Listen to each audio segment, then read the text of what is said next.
You know, when you think about your absolute favorite movies, what's the one thing that really sticks with you? I'm willing to bet that a lot of the time it's not the hero, it's the villain. Today, we're going to dig into why the most memorable antagonists are the real secret ingredient to a movie masterpiece. So let's ask that question straight up. What is it that makes a film genuinely unforgettable? What's that secret sauce that has you thinking about it for days or even weeks after you've seen it? Well, more often than not, it's the villain. See, a truly great antagonist doesn't just give the hero something to punch. They take a good story and they make it legendary. They're the ones who challenge our heroes, and by doing that, they end up challenging us too. So in this explainer, we're going to break down that secret recipe. What is it that turns a simple bad guy into a character that we just can't forget? It turns out you can boil down most of the truly compelling villains into 3 distinct types of motivation. It's a really useful framework for understanding why some of them get under our skin so effectively. So, what are these 3 paths? Well, you've got anarchy, which is that pure, unfiltered love of chaos. Then there's derangement, which is a kind of twisted, terrifying logic. And finally, justification. The villain who, you have to admit, might actually have a point. All right, so to really bring this idea to life, let's start by looking at some Hollywood characters that you probably know. Characters who are perfect examples of each of these traits. Okay, first up, anarchy. And who's the poster child for this? The Joker from The Dark Knight, of course. You can't buy him, you can't reason with him. His one and only goal is to prove that all our rules, our entire social order is just a fragile illusion. For him, chaos is the ultimate punchline. And really, is there a better line to describe this? Alfred absolutely nailed it. The thing that makes the anarchists so terrifying is that their motivation is basically the absence of any normal motivation.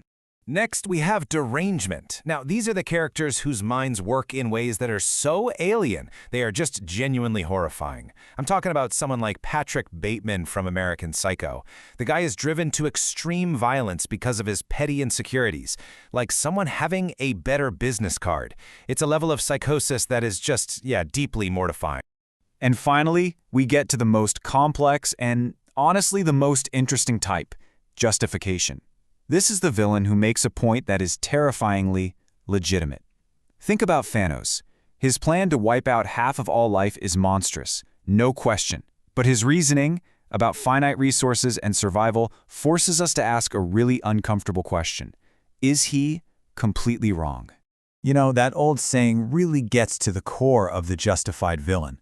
They weren't just born evil. They're a product of their world, of their experiences, and those experiences have pushed them down a very, very dark path.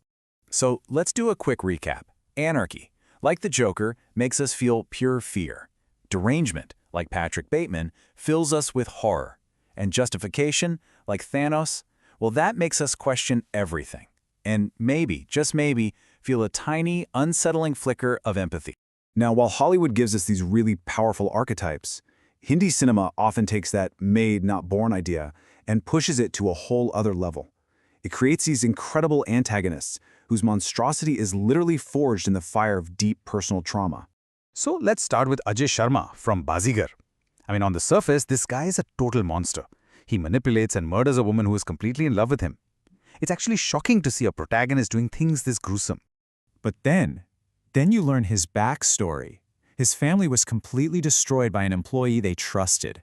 He literally watched his father and his baby sister die from poverty. And as a teenager, he was left to perform their last rites.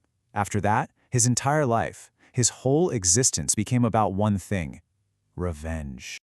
All right, let's look at a more recent example. Jim, from the spy universe film Pathan. He isn't just some soldier who went rogue. No, he's something much, much more broken than that. The level of betrayal that Jim goes through is just staggering. Here's a decorated officer. He gets captured, he's tortured, and he's forced to watch as his pregnant wife is killed. And his own country, the nation he dedicated his life to, just abandons him.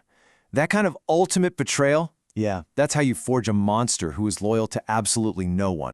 And then there's a character like Brigadier Singh in Shortia. His professional cruelty and this deep-seated hatred just seem completely incomprehensible until you uncover the personal tragedy that made him who he is. And the source of his rage is it's absolutely gut-wrenching. During the 1993 riots, his entire family, his 8-year-old daughter, his wife, his elderly mother, they were all murdered. And the person who did it was their own domestic help. An unimaginable trauma like that, it festered inside him and twisted into this venomous, misdirected hatred for an entire community. He wasn't born a monster. He was turned into one.